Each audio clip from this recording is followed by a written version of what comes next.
রোজা রাখলে আপনার 8টা ফয়দা। এই যে আমরা কষ্ট করে রোজা রাখতেছি, কয়টা লাভ? 8টা লাভ। কয়টা লাভ?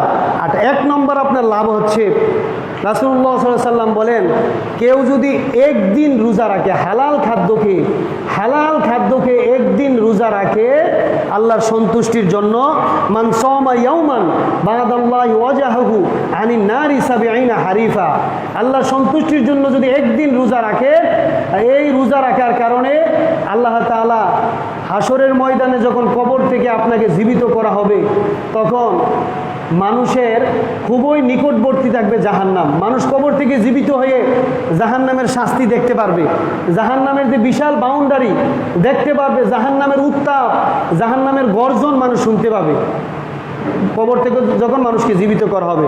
তো রাসূলুল্লাহ সাল্লাল্লাহু আলাইহি ওয়াসাল্লাম বলেন, মান সামা ইয়াওমান বাদাল্লাহি ওয়াজহাহু আনিন নারি 70 হারিফা, কোনো ব্যক্তি যদি আল্লাহ তাআলা সন্তুষ্টির জন্য একদিন রোজা রাখবে, ওই রোজা রাখার কারণে হাসরের ময়দানে যখন সে কবর থেকে জীবিত হবে, তখন তার থেকে জাহান্নামকে 70,000 বছরের রাস্তার দূরত্ব পরিমাণ আল্লাহ তাআলা জাহান্নামকে দূরে সরিয়ে দিবেন। জোরে জোরে বলি সুবহানাল্লাহ, আরো জোরে বলেন সুবহানাল্লাহ। শুধু একদিন রোজা রাখার কারণে। আপনার শর্ত হচ্ছে খাদ্যটা হালাল হতে হবে। যদি আল্লাহর সন্তুষ্টির জন্য রোজা রাখতে পারেন, আপনাকে জাহান্নামকে আপনার কাছ থেকে 70,000 বছরের রাস্তা পরিমাণ দূরত্বে জাহান্নামকে সরিয়ে দিবেন। এখন একটা রোজা রাখলে যদি জাহান্নামকে এত দূরে নিয়ে যায়, তাহলে আপনি যদি 30 দিন রোজা রাখেন, তাহলে জাহান্নামটা আপনার কাছ থেকে কত দূরে নিয়ে যাবেন? জোরে জোরে বলি সুবহানাল্লাহ। তাহলে 1 নম্বর রোজা রাখার ফায়দা হচ্ছে, আপনি যদি রোজা রাখেন, জাহান্নাম মৃত্যুর পরে যখন কবরে জীবিত করবে, তখন জাহান্নাম আপনার ধারে কাছে আসতে পারবে না। জাহান্নামের আগুনের হিট, আগুনের উত্তাপ আপনার নিকটে আসতে পারবে না। জোরে জোরে বলি সুবহানাল্লাহ। 2 নম্বর রোজা রাখার ফায়দা হচ্ছে, আপনি যদি রমজান মাসে একটা রোজা রাখেন, তাহলে 70টা রোজা রাখার সওয়াব পাবেন। জোরে জোরে বলি সুবহানাল্লাহ। হাদিস শরীফের মধ্যে এসেছে, মান তাকাররাবা ফীহি বিখসলাতিন মিনাল খায়র কানা কামান আদ্দা ফারিদাতান ফীমা সাওয়াহু ওয়া মান আদ্দা ফারিদাতান ফীহি কানা কামান আদ্দা 70 ফারিদাতান ফীমা সাওয়াহু। জোরে জোরে বলি সুবহানাল্লাহ। এই মাহে রমজানে যদি কেউ একটা নফল আদায় করে, নফল, আপনি 2 রাকাত নফল নামাজ আদায় করলেন, আপনি মাহে রমজানে একটা ফরজ আদায় করার সওয়াব পাইবেন। জোরে জোরে বলি সুবহানাল্লাহ। 2 রাকাত নফল নামাজ আদায় করছেন, তো নফল নামাজ মাহে রমজানে আদায় করার কারণে আল্লাহ তাআলা মাহে রমজানের খাতিরে আপনার আমলনামায় কিসের সওয়াব দিবেন? ফরজ আদায় করার। কিসের আদায়? ফরজ আদায় করার। আর মাহে রমজানে যে কেউ যদি একটা ফরজ আদায় করে, একটা ফরজ, তাহলে কানা কামান আদ্দা ফীহি 70 ফারিদাতান ফীমা সাওয়াহু, 70টা ফরজ আদায় করার সওয়াব আপনার আমলনামার মধ্যে দিবেন। জোরে জোরে বলি সুবহানাল্লাহ, আরো জোরে বলি সুবহানাল্লাহ। আল্লাহ কত ফজিলত রেখেছেন আমার প্রিয় বাবারা, ভাইয়েরা।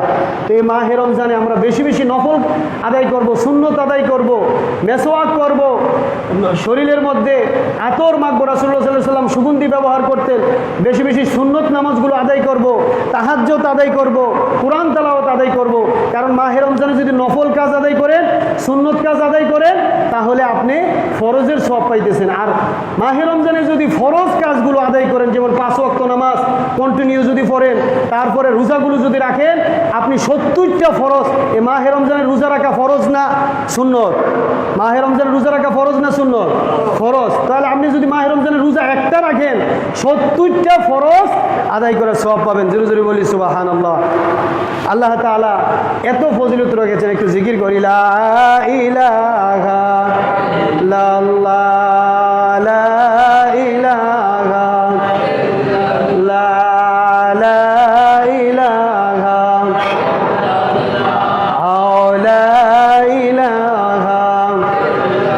ইল্লাল্লাহ, লা ইলাহা ইল্লাল্লাহু মুহাম্মাদুর রাসূলুল্লাহ সাল্লাল্লাহু আলাইহি ওয়াসাল্লাম। 3 নম্বর হচ্ছে, যারা মাহে রমজানে রোজা রাখবে, মাহে রমজানের 30টা রোজা রাখবে, ইসলাম ধর্মের যে শ্রেষ্ঠ পুরস্কার, এই শ্রেষ্ঠ পুরস্কার আল্লাহ তাআলা আপনাকে দান করবেন। জোরে জোরে বলি সুবহানাল্লাহ। মাহে রমজানের রোজা রাখলে ইসলাম ধর্মের শ্রেষ্ঠ একটা পুরস্কার আছে। কি পুরস্কার? শ্রেষ্ঠ পুরস্কার। আপনি নামাজ পড়েন, তারপরে যাকাত দেন, হজ করেন, আপনি মসজিদ মাদ্রাসা করেন, কোরআন তেলাওয়াত করেন, আল্লাহ তাআলা আপনি যে পুরস্কারটা, এই পুরস্কারটা ফেরেশতারা দিবে, ফেরেশতারা লেখে। আপনি নামাজ আদায় করলে, কোরআন তেলাওয়াত করলে, আপনি হজ করলে ফেরেশতারা লেখে। কিন্তু আপনি যদি মাহে রমজানের রোজা রাখেন, ইল্লা সোম, হাদিস শরীফের মধ্যে এসেছে মাহে রমজানের পুরস্কারটা ব্যতিক্রম। সাধারণ আমরা দান সদকা করলে, ভালো কাজ করলে ফেরেশতারা লিখে, দুই কাঁধে যে ফেরেশতারা আছে ফেরেশতারা লেখে। কিন্তু মাহে রমজানের রোজা যদি আপনি রাখেন, তাহলে এইটার হিসাবটা স্বয়ং আল্লাহ রাব্বুল আলামিন নিজে রাখেন। জোরে জোরে বলি সুবহানাল্লাহ। শুধু তাই নয়, আল্লাহ বলতেছেন আস-সাওমুলি ওয়া আনা আজিজি বি, রোজা আমার জন্য, রোজার পুরস্কার আমি নিজ হাতে দান করব। জোরে জোরে বলি সুবহানাল্লাহ।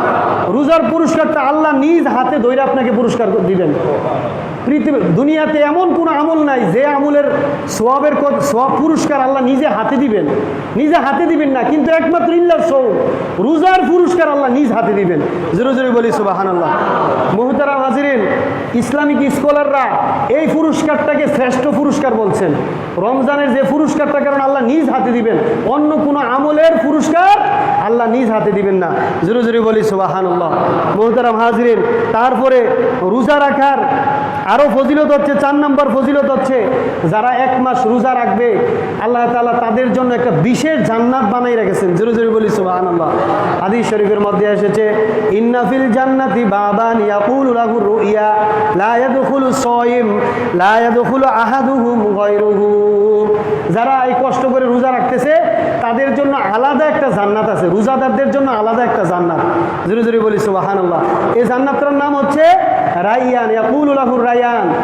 রায়ান নামক জান্নাতে রোজাদাররা ছাড়া আর কেহ যায় ওই জান্নাতের মধ্যে প্রবেশ করতে পারবে না। জোরে জোরে বলি সুবহানাল্লাহ। দেখছেন রোজার কত ফজিলত। আপনি রোজা রাখতেছেন, রোজাদারদের জন্য আল্লাহ তাআলা আলাদা একটা জান্নাত বানিয়ে রেখেছেন। এবং হাসরের ময়দানে কবর থেকে যখন সারা পৃথিবীর মানুষকে জীবিত করা হবে, কোটি কোটি মানুষ হাসরের ময়দানে কবর থেকে জীবিত হবে, তখন বলা হবে আইনা সাইমু, আইনা সাইমু, রোজাদাররা কোথায়, রোজাদাররা কোথায়, আইনা সাইমু। অ্যানাউন্স করা হবে, মাইক দিয়ে ডাকা হবে যে রোজাদাররা কোথায়, এদিকে আসো। আল্লাহ সুবহানাহু তাআলা রোজাদারকে একত্রিত করে রোজাদারদের জন্য যে জান্নাতের ব্যবস্থা করে রেখেছেন, ওই রায়্যান নামক জান্নাতে প্রবেশ করাবেন। জোরে জোরে বলি সুবহানাল্লাহ। মুহতারাম হাজিরিন, তারপরে হচ্ছে রোজাদারদের জন্য আরও পুরস্কার হচ্ছে, 5 নম্বর পুরস্কার হচ্ছে রোজাদাররা সরাসরি আল্লাহর সাথে সাক্ষাৎ করতে পারবেন। জোরে জোরে বলি সুবহানাল্লাহ।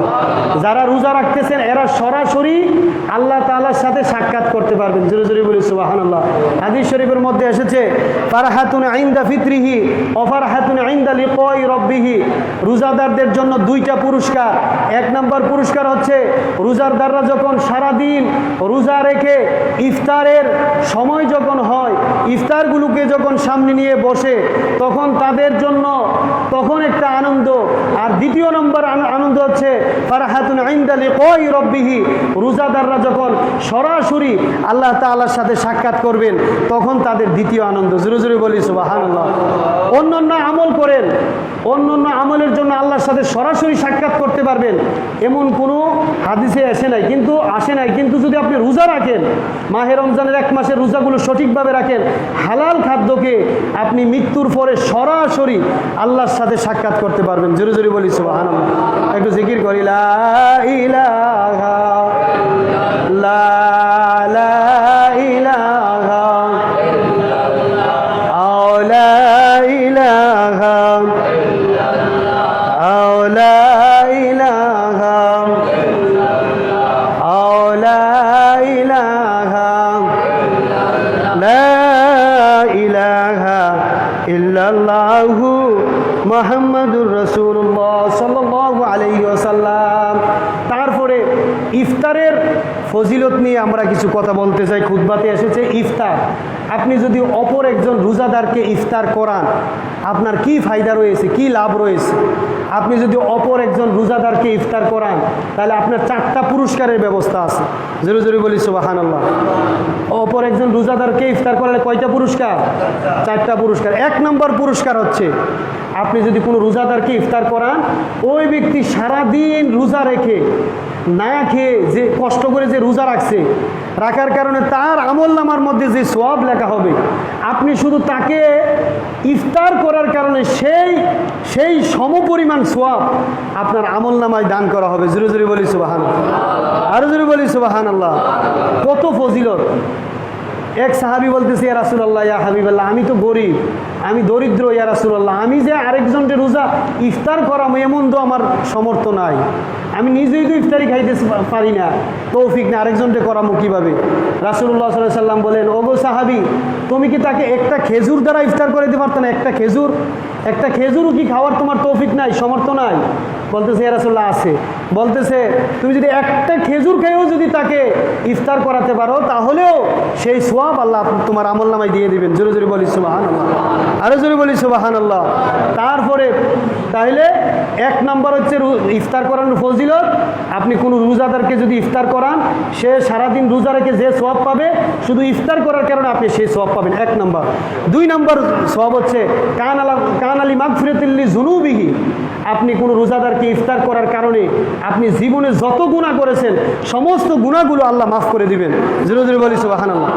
তিন নম্বর পুরস্কার হচ্ছে ওয়াইতুকু রাকাবাতিহি মিনান নার। জাহান্নামের আগুন যে মৃত্যুর পরবর্তী জীবনে রয়েছে, আল্লাহ তাআলা একজন রোজাদারকে ইফতার করার কারণে ওই রোজাদারকে, রোজা ইফতার করনেওয়ালাকে জাহান্নামের আগুন টাচ করতে পারবে না। জোরে জোরে বলি সুবহানাল্লাহ। জাহান্নামের আগুন আপনার কাছেই আসতে পারবে না আপনি যদি কোনো রোজাদারকে ইফতার করাতে পারেন। আল্লাহ সুবহানাহু তাআলা আপনার জন্য এই পুরস্কার রেখেছেন। তারপরে 4 নম্বর পুরস্কার হচ্ছে মান আশবাহা সাইমান সাকাহুল্লাহু মিন হাউজি শারবাতান লা ইয়াজমা হাত্তা ইয়াদখুলাল জান্নাহ। কোনো রোজাদারকে যদি আপনি ইফতার করান, তাহলে আল্লাহ তাআলা আপনাকে হাউজে কাউসারে, জান্নাতের মধ্যে যে হাউজে কাউসার বানিয়ে রেখেছেন, ওই হাউজে কাউসারের শরবত আপনাকে পান করাবেন। জোরে জোরে বলি সুবহানাল্লাহ, আরো জোরে বলি সুবহানাল্লাহ। ওই এক সাহাবী বলছিল, ইয়া রাসূলুল্লাহ, শরবত তো ইফতারি যে রোজা রাখে তাকে তো আমি যে শরবত খাওয়াবো আমার এমন তৌফিক নাই। তো নবীজি বলেছেন, তুমি যদি এক গ্লাস পানি দিয়েও কোনো রোজাদারকে ইফতার করাও, তাহলেও আল্লাহ তাআলা তোমাকে হাউজে কাউসারের পানি পান করাবেন। জোরে জোরে বলি সুবহানাল্লাহ। তাইলে একজন রোজাদারকে ইফতার করলে কয়টা লাভ? কথা বলেন, কয়টা লাভ? এক নম্বর হচ্ছে সমপরিমাণ সওয়াব পাইবেন। দুই নম্বর হচ্ছে আপনার জীবনের সব গুনাহ কি করে দিব?